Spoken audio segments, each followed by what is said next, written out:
You send a text and wait 5 hours for a one-word reply. Instead of walking away, you find yourself checking your phone every 60 seconds. You feel a knot in your stomach, a mix of anxiety and a desperate need for their attention. Maybe you even think to yourself, why am I doing this? Why them of all people, when they clearly are not giving me the time of day? If this sounds like your life right now, I want you to take a deep breath. Your brain isn't broken. It's not that you lack self-respect or that you are a glutton for punishment. The truth is, your brain is currently trapped in a biological loop designed for survival, not for your happiness. Today, we are going into a deep 15-minute analysis of the dopamine trap. We will dissect the psychology of desire and look at the cold, hard science of why your mind is addicted to people who are cold to you. By the end of this, you won't just understand your ex or your crush. You will understand the chemical factory inside your skull that is making all the wrong decisions. Let's start with the most uncomfortable truth of all. Your brain does not always know the difference between wanting someone and actually liking them. Most of us assume that if we want someone intensely, it must mean we like them a lot. But neuroscience tells a very different story. In a landmark experiment, neuroscientist Kent Berridge discovered that wanting and liking are controlled by two entirely different systems in the brain. He gave rats dopamine blockers, which essentially shut off their wanting system. The rats stopped chasing food. They wouldn't move an inch to get a treat, even if it was right in front of them. However, when researchers placed the food directly into their mouths, the rats still showed signs of enjoyment. They still liked the food. This proves that the desire to chase is a separate biological function from the ability to enjoy the reward. When you are obsessed with someone who is unavailable, your dopamine system is in overdrive. It is romanticizing the chase itself, regardless of whether the person is actually good for you. Dopamine is often misunderstood as the pleasure chemical. It is not. Dopamine is the chemical of anticipation and motivation.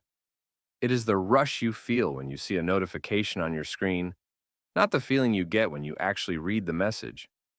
It is the engine that keeps you running toward a goal that is always just out of reach.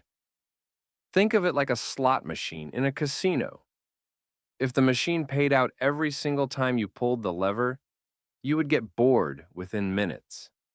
The payout becomes predictable, and the dopamine rush disappears. But because the machine only pays out occasionally and unpredictably, your brain becomes hooked. Psychologists call this intermittent reinforcement. When someone is cold to you most of the time, but gives you a tiny crumb of affection once a week, they have turned themselves into a human slot machine. Your brain stays in the game because it is addicted to the maybe. The uncertainty creates a massive spike in dopamine that a stable, kind person simply cannot compete with. This brings us to the second major trap, the novelty effect. Our brains are hardwired to prioritize new and unpredictable experiences. Because evolutionarily, new things could mean new resources or new threats. Early in a crush, everything is a mystery. Your brain is essentially drunk on what-ifs. You're projecting your highest ideals onto a blank canvas. Because they don't show you who they really are, you fill in the gaps with perfection. But once a relationship becomes familiar, your dopamine levels naturally drop. In a healthy connection, this is when serotonin and oxytocin take over. These are the chemicals of calm, trust, and long-term bonding. However, many people mistake this shift from high-intensity dopamine to stable serotonin as boredom. They think the spark is gone because they no longer feel anxious. So they go back to the person who makes them feel uncertain, because that anxiety feels like passion. It is important to recognize that a racing heart and a nervous stomach are often signs of fear, not love. Your nervous system is telling you that you are unsafe, but your dopamine circuit is telling you to win the prize. Now, let's talk about the math of psychological scarcity. There is a fundamental rule in human psychology. We value what is rare and hard to get. The less accessible someone seems, the more value your brain automatically assigns to them. This is a survival instinct. In the wild, rare resources were essential for staying alive. In modern dating, we apply this same logic to people.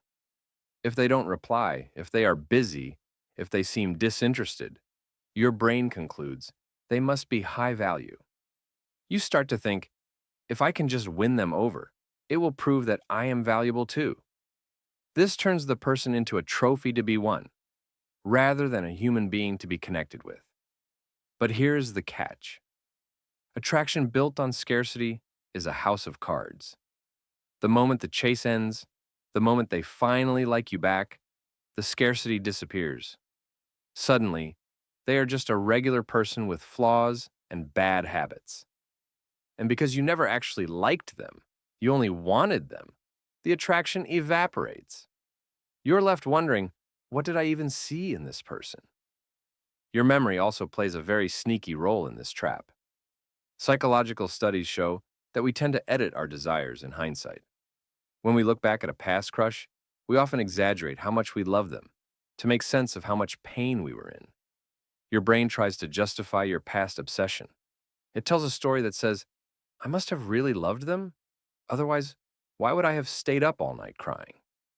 But the truth might be that you weren't in love. You were just in a state of high-arousal distress. Your brain re-edits the story to make it feel more meaningful than it actually was. Let's dive deeper into the anxious attachment style. For many of us, this addiction to unavailable people starts in childhood. If you grew up having to earn love, or if your caregivers were inconsistent, your brain was trained to associate love with effort and struggle. To you, a person who is consistently available feels boring or too easy. But a person who is distant feels familiar. You are unconsciously trying to win a battle you lost a long time ago. You're looking for someone cold so that you can finally warm them up and prove your worth. But you cannot heal your childhood wounds by repeating the same painful patterns. So, how do you break the cycle? The first step is to stop calling it the spark. Start calling it what it really is: a dopamine spike caused by uncertainty and low-level trauma. When you feel that intense, shaky attraction to someone who isn't giving you what you need, recognize it as a warning sign. It means your wanting system has been hijacked. Real connection is not a firework display. Real connection is a quiet, steady exhale. It is built on oxytocin, which is the chemical of trust and emotional safety. Oxytocin doesn't make your heart race. It makes your nervous system feel like it can finally relax. If a relationship feels less exciting than your previous toxic ones, that isn't a flaw. It's a feature of health. It means you're finally in a space where you don't have to perform or chase to be seen. You have to teach your brain that safety is attractive. This takes time because your dopamine receptors need to reset. Think of it like quitting sugar. After years of eating high-fructose corn syrup, a piece of fruit doesn't taste sweet. But after you detox, you begin to appreciate the subtle, real flavors of healthy food. The same is true for your heart. Once you stop chasing the high-intensity sugar of unavailable people, you will start to find the deep beauty in consistency and kindness. You must learn to vet people based on their availability rather than their chemistry. Chemistry is often just your traumas recognizing each other. Availability is a choice. Availability is a person who texts back, who shows up, and who doesn't leave you guessing. If your crush doesn't like you back, let them go immediately. Don't see it as a reflection of your worth. See it as a sign that they are simply not a match for the stable future you're trying to build. Your brain is a beautiful, messy, and ancient machine.